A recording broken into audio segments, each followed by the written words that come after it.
gap, Barnhill. Now, that could be it over there, or over here. I'd say it's over there.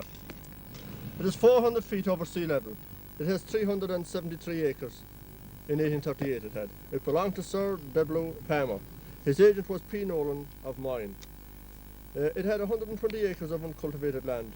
The remainder supported 35 families. They were all Roman Catholics and they paid £70 annually in rent. In 1856, according to the Griffith valuations, there were 21 families here. 14 families had disappeared during the famine years. Sir W. Roger Palmer, the baronet, owned it. The tenants were Anthony Carden, he had 10.5 acres rented. Anthony Carden, 7 acres. Thomas Kelly, 16.5. Thomas Kelly, 30 acres. Thomas Kelly, 18 acres. Anthony Carden, 16.5 acres. Another Thomas Kelly, 11.5 acres. Patrick Mahan, 8 acres. Hugh Neary, he may have been a brother of Father Peter, Reverend Peter Neary. He had a land and a hearth house. He had 13 acres. Michael Kilcullen, 20.5 acres. Hugh Neary again, same man, he must have a second hold on here, 23.5 acres. Michael Kilcullen, land and hearth house, 62 acres. And Michael Kilcullen, 10.5 acres. Other tenants were John Scott, Michael Doherty, Conor Kearney, Michael Ford, Patrick Kennedy, Mary Ford. They paid a total of £167.11 in rent annually. Now, some of these people may have owned 2 or 3 holdings or had them rented. Some of the names survived. Paddy Kennedy's has gone and Kearney's have gone and Fords, I think, have gone. So this was it here, above the road, from this area up here. This was known as Barnhill Upper. Now the other side of this road here, down there, was Barnhill Lower.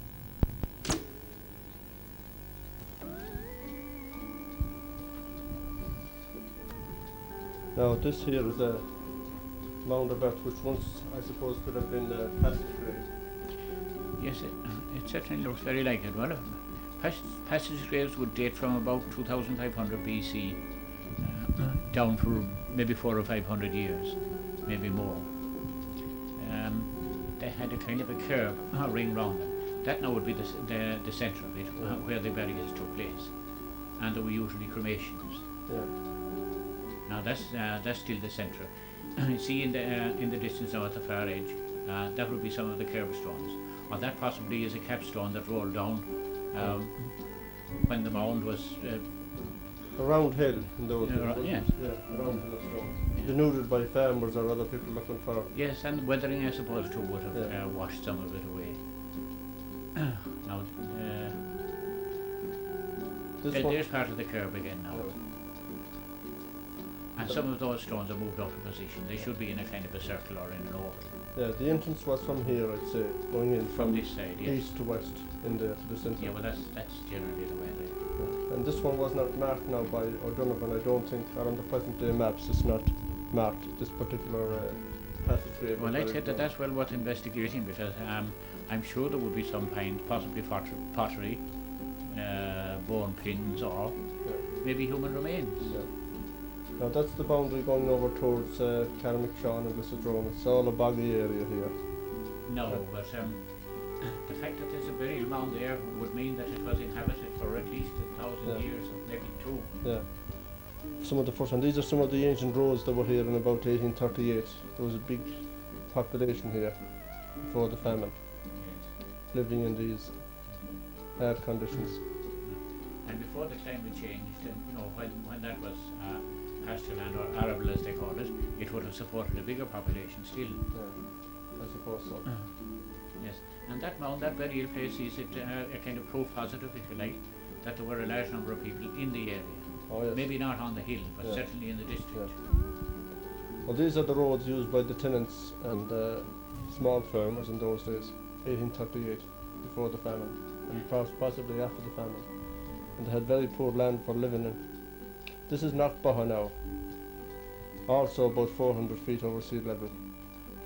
2 houses in it, and now we're looking down, we can see the Castlachan's gazebo there, and Lachan Strand. Great view from up here. Yeah. Also here is a trigonometrical point where Ordnance Survey took levels and checked out their findings, right here now, where we're standing. covered in bushes there.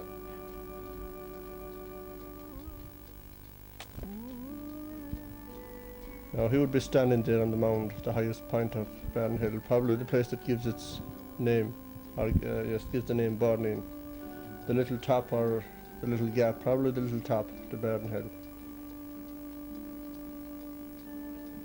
There's the present day houses of the village. A lot of them uninhabited.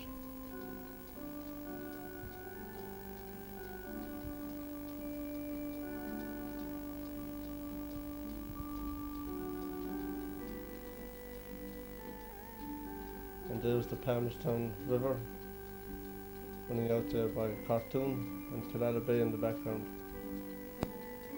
And if we can see the Sahi up there. Yeah.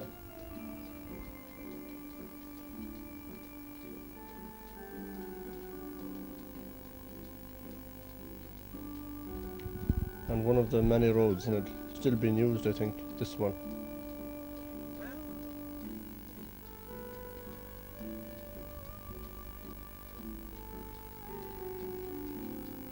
Actually, this one has been used fairly recently. There are tracks of. Photograph now in Michael Herity's passage graves dating from about 2000 BC, and that's of Cairn U as it is today at Lough Crew, and you can see the burial chambers there and the passage leading away on this side. Now, what he calls cruciform tombs, and they're very much the same now as the ones we were looking at.